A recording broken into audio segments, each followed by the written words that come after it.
it can be really challenging for journalists, particularly, right, to balance these things of always being on and always being at work, but then also trying to give time and attention to those other things that make you a whole person. There are a lot of factors that come into play, great factors, having a baby, getting married, meeting a loved one. All those things impact your life. There are days when you don't sleep much. There are days when you don't. That's not every day, but that does happen.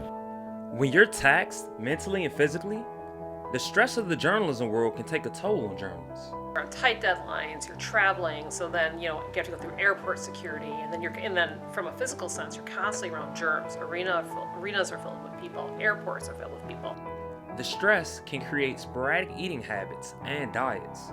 The reality is that sometimes you just don't have time for dinner, so you're eating sometimes at midnight, at 1 in the morning, which is not the healthiest thing in the world.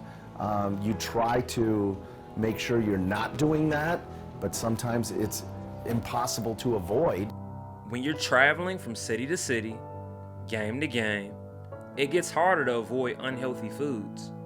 But some reporters still put their best foot forward.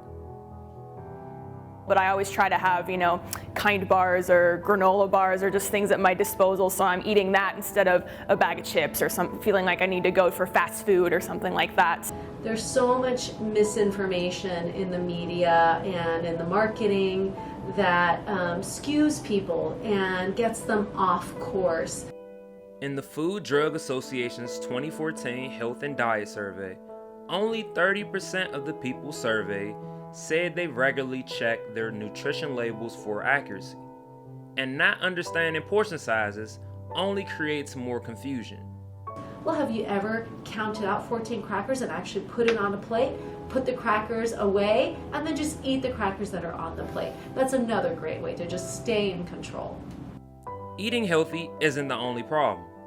Working out can be a struggle when you are constantly on the road and don't necessarily have time to get in the gym. It's not like I'm in the gym 5 days a week or anything like that. But there are people that do try to. I try to go to the gym as often as I can. I try to exercise as often as I can. And again, sometimes I take care of myself great, and other times it's short of the goal that I would set for myself, but I do my best. The biggest thing is really realizing that even just 15 minutes of exercise and movement is going to be effective for you. According to a study, Dr. John J. Reedy from Harvard Medical School, exercise can improve stress levels, depression symptoms, and anxiety levels. At work or thinking about work. And so one way that we know that maybe this is a problem is when our body is saying, no, I'm spending way too much time at work.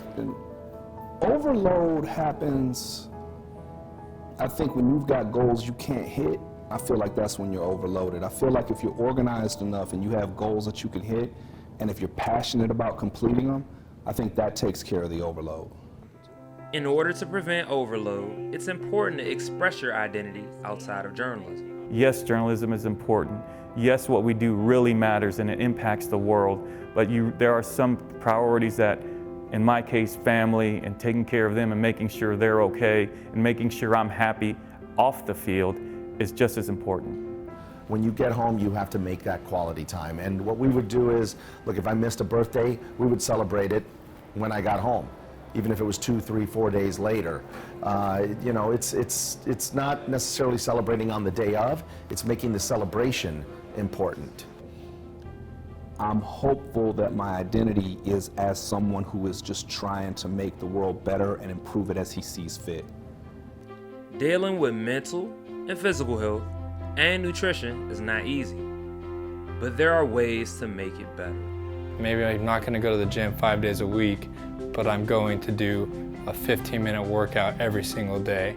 And so that's your focus. You're committed to that small, consistent routine. Whenever possible, pack your own food. When you travel with your camera bag and you travel with your equipment, carry a cooler bag that has healthy snacks and healthy foods in there. Good, but also, you know, don't be afraid as an employee to ask for what you need or ask for what you want. So I think if those two things can work together and there's good communication and good understanding, I think that really goes a long way. So try to just be in touch with your body, and look, we're not indestructible. And also, if you are sick on the road, talk to your team. They've got team doctors, they can help you, so you don't have to suffer in silence. They'll help you out.